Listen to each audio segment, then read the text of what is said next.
pray for the ones that do not know, the love, the lost, and all that yous know. And they rush to buy presents, always on the go. Some say Merry Christmas, but some it's just show. But I believe he was born for you and me. Virgin Mother in a manger to fulfill prophecy on his birthday. I hope we remember Jesus, sing Merry Christmas.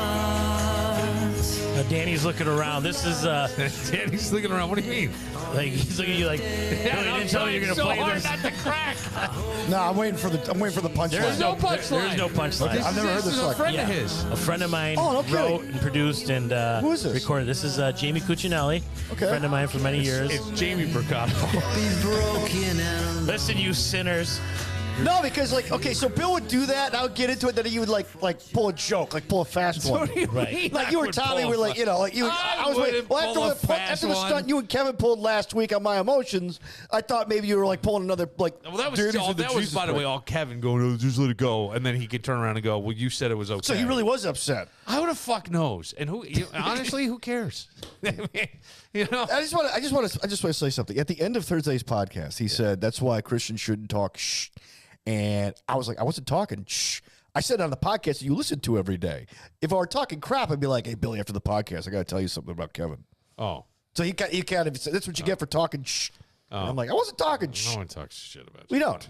Kevin, we all love you. That's a who, is he a songwriter? What does he do? He's played guitar for many years. It's Yeah. a song about Jesus and Christmas and the love Yeah. you have for God. And I listened to it yesterday. He put it on his Facebook page, and I shared it on mine. And I asked you to play it, or I sent Yeah. it to you earlier Yeah, when you I was did. Ubering. And I put it in. Yeah. I figured why not? So, That's cool. Why not? Yeah. Take a listen to it. That's It's awesome. on YouTube. It's Jamie Cuccinelli. Does Jamie play out anywhere?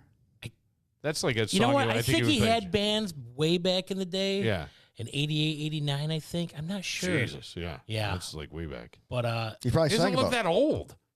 he's my age. He's 53. Well, he Well, keeps you know his what- shape, you know what unlike, it is? unlike me. And Maybe you could be his driver when he he's becomes got famous. You know what he's got? He's got Jesus. He does. You know what you ain't got? You ain't got Jesus.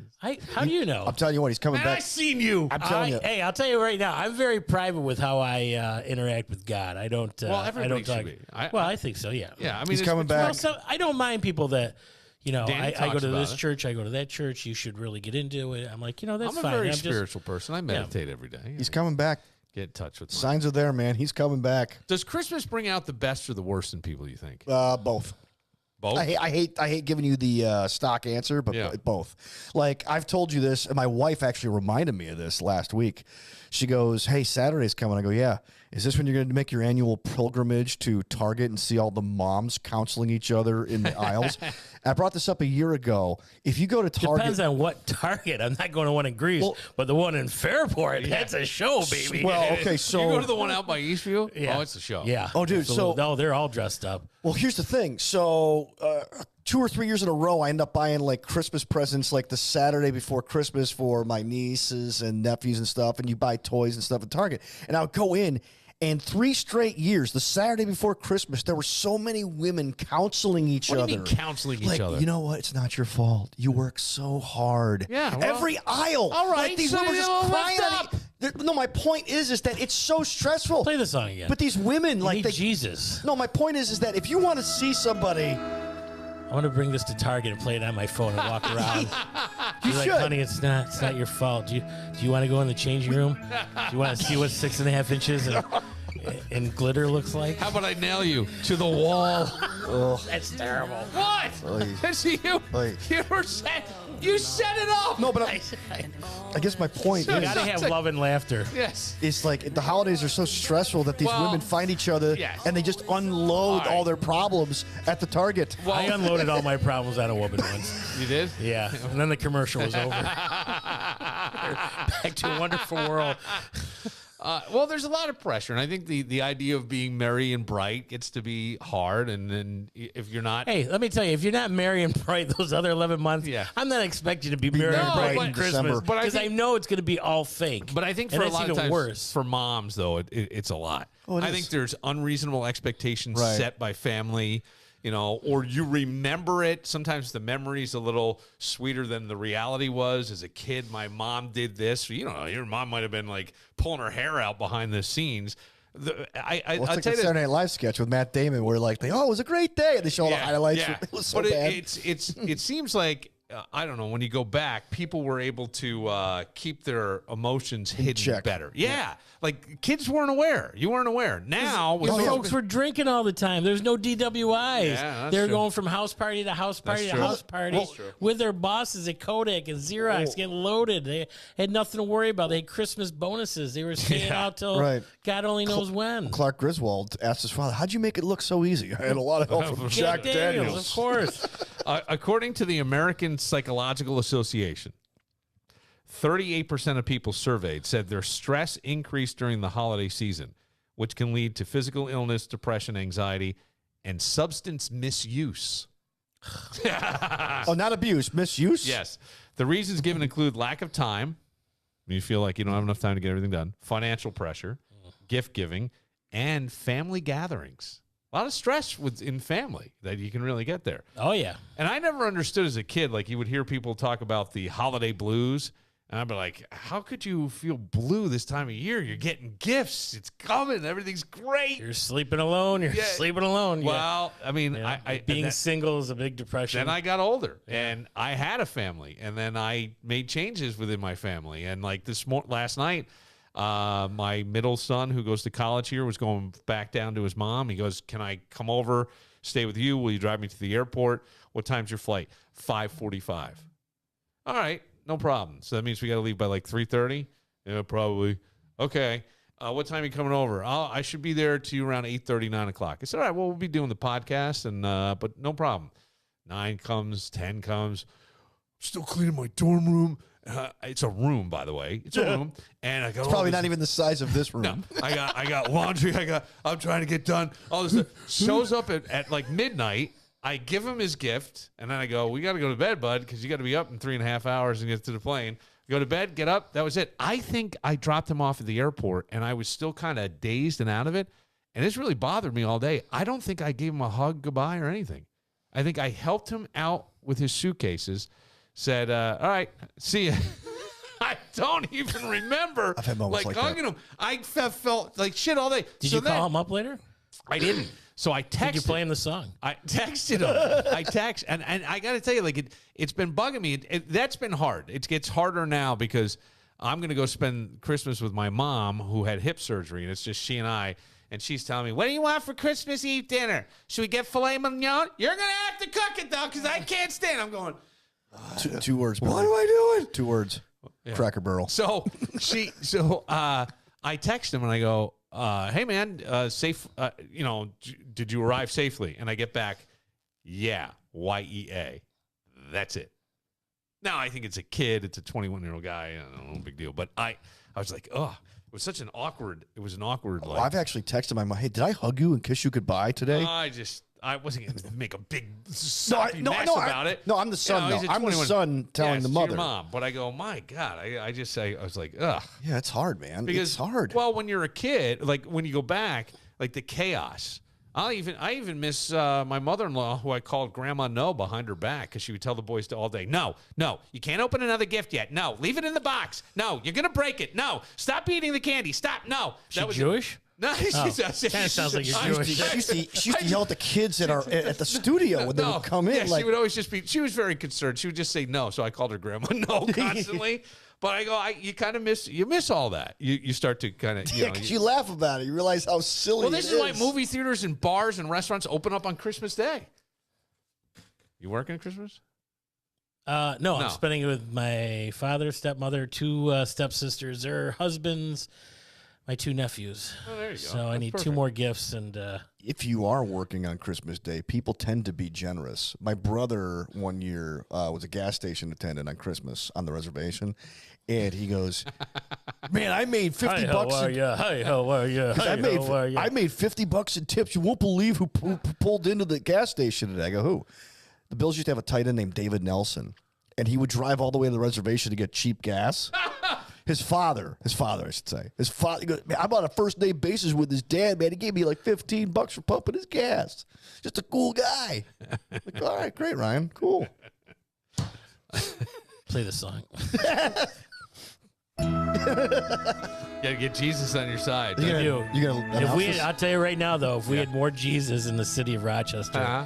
and maybe some of those 10 Commandments, it would be a better place. You know what? Yes, it would. People knocked Tebow, and they said he kneels in the end zone. A little more of that wouldn't hurt so much, especially instead of turning on the news and 14 kids were shot here and 2 here, and you got a woman shot in Henrietta at a restaurant at a party. Yeah, I mean, night. come on, man. right. You gotta step back a little bit. Remember what life is.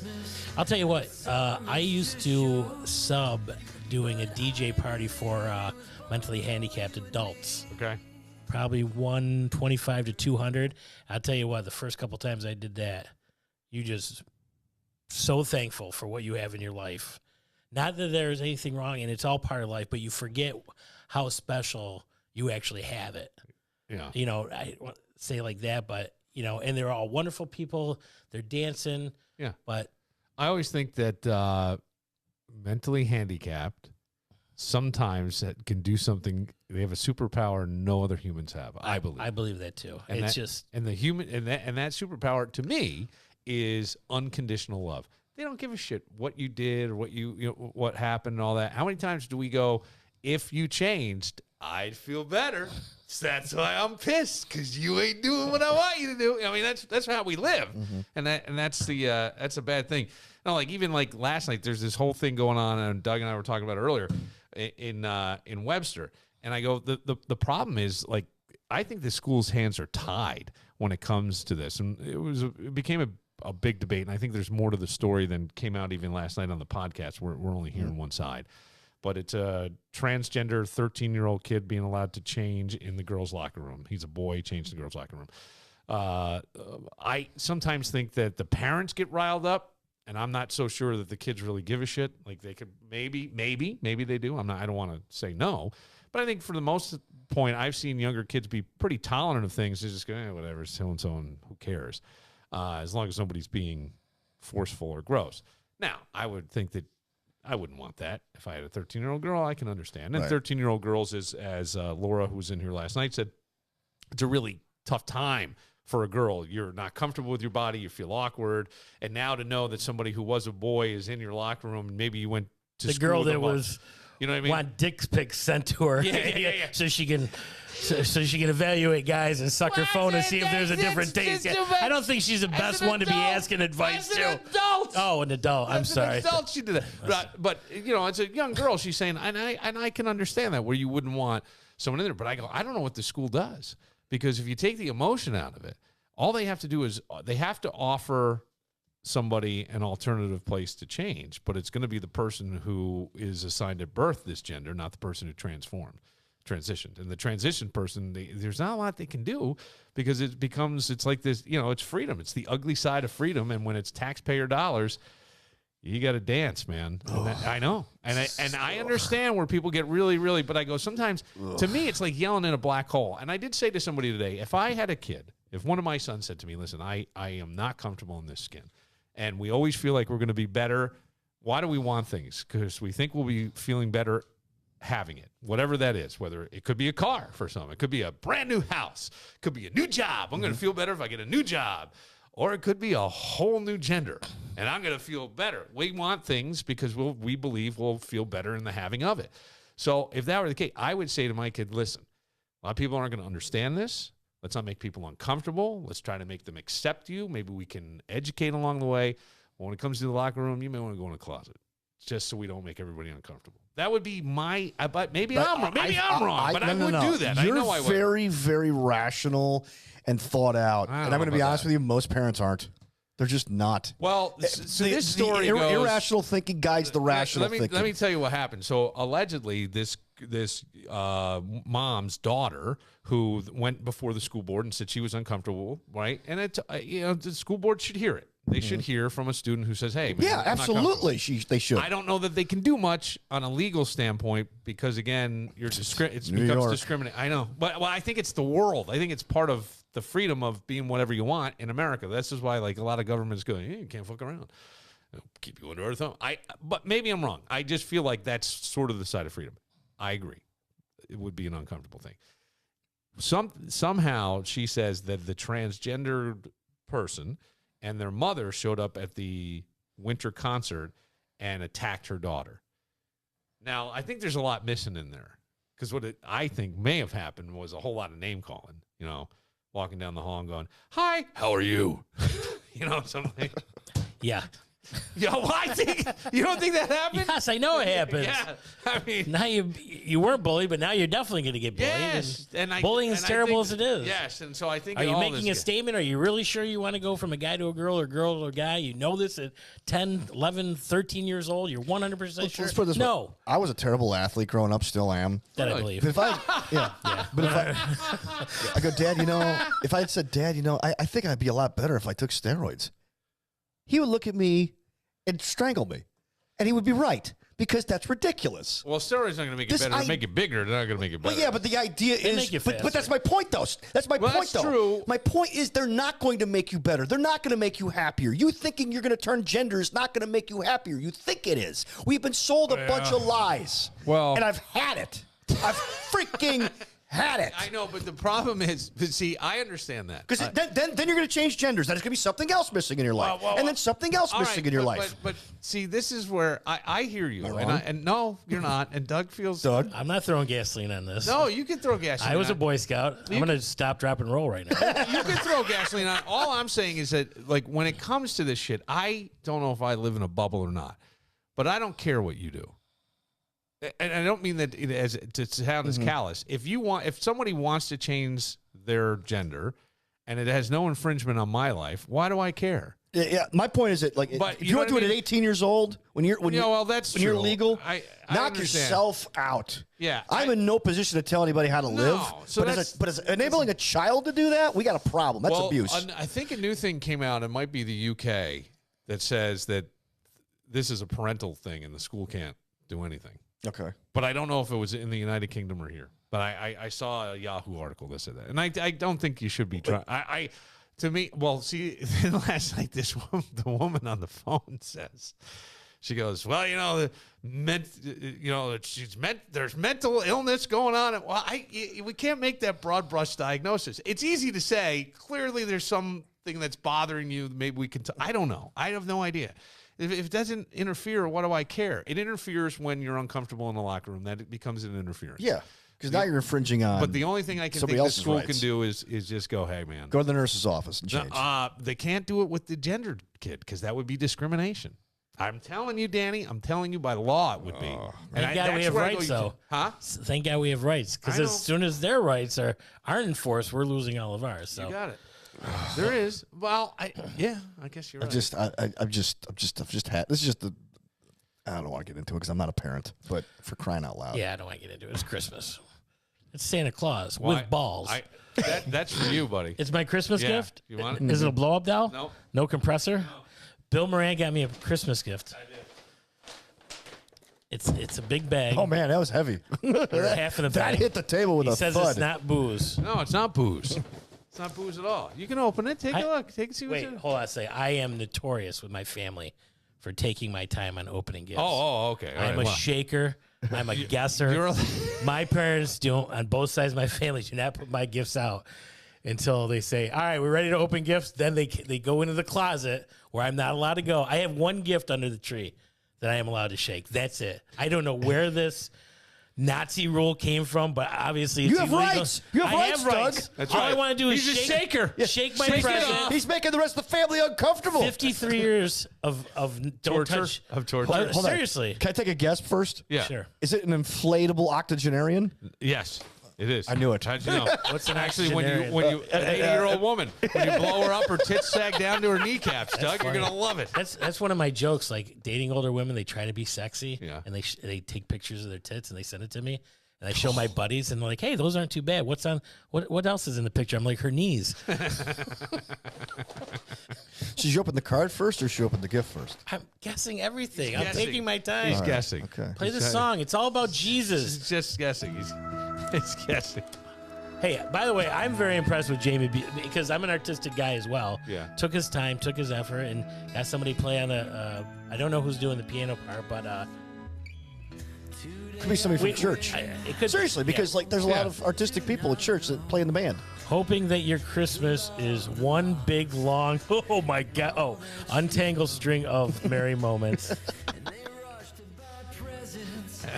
I'm not gonna say what else he wrote, but it's a little emotional, and I thank you, Bill. You're welcome. Let's see. All right, Here we go. it's tissue paper Yep.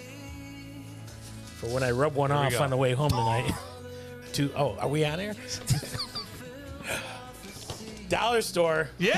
Yes. I went to the dollar store. Snyder's. I You went know what? to the dollar store. I just bought these the other night. They're great. They're my favorite. You did not know that. I did not know they that. are sourdough nibblers, Yeah. nuggets, pretzel nuggets. Because I figured I love them, Doug would love them. They go man. great with beer. They go great with beer. No, Sourdough, wait, there's, sourdough's awesome. There's more. oh, there's more. It's all dollar store. Oh wow. I Well, love because that. we made the dollar store joke. It Darts. is. We were playing darts. We were playing darts. We got a dollar store dartboard. Dollar store dartboard. For the fort. Yeah. For sport. Comfort toilet paper. Hey, Doug Hey. said to me, I don't know why more people don't go in and buy their toiletries and things from the dollar store. Same shit at Wegmans. During the apocalypse, Half the every price. dollar counts. Oh, this is important. A beer glass. Yes. Deep breaths. Big sips. Dollar store. It's my early Dollar Christmas Tree. present from Bill Moran. Puffs. Puffs. Oh. In case you get emotional, sad, In case I crying, read your you're all card alone. again. You get alone at night, eat something. Dawn. I just bought two of Yeah, Dawn. there you go. Now you got an extra I one. always like waking That'll up to take the you at crack of least to dawn. March now. Black ice. I had to do that one. I had to. I was on the phone with somebody. I go, do I get cherry or black ice? They go, black ice. Black That's it. ice. That's all you got, Doug. Thank you, Bill. Thank you That's very it. much. It's all Merry dollar Christmas. store. Merry Merry Christmas, Christmas, Doug. Doug. Well, I thought the dollar store has become like a thing with Doug. Doug went to dollar store last week. Yeah. We Puff, soften the blow. Somebody's listening. This is from Kelly Opart, my friend. I'm busting out these nuggets right now. Dude, Let's go. I ain't talking about the pretzels. Did the bag cost more than any of the items? I don't know. 'Cause it's $1.25. It's all at the dollar store, so I have no idea. I'll tell you what. I bought all that. I bought myself a box of tissues and a little bag of like vegetable chips. It all came to like $15. Perfect. Did you I get any go- olives or dirty martinis? No, they're right in here All already. right, yeah. You want some? I got No, no, no. vodka. I got vodka. I'm ready to go. I didn't bring a shaker. All right, we'll take a moment. When we come back, a scary gingerbread man. Oh, yeah. Scary gingerbread man. Wait till you listen to what this guy was doing. We will get to that next, but first.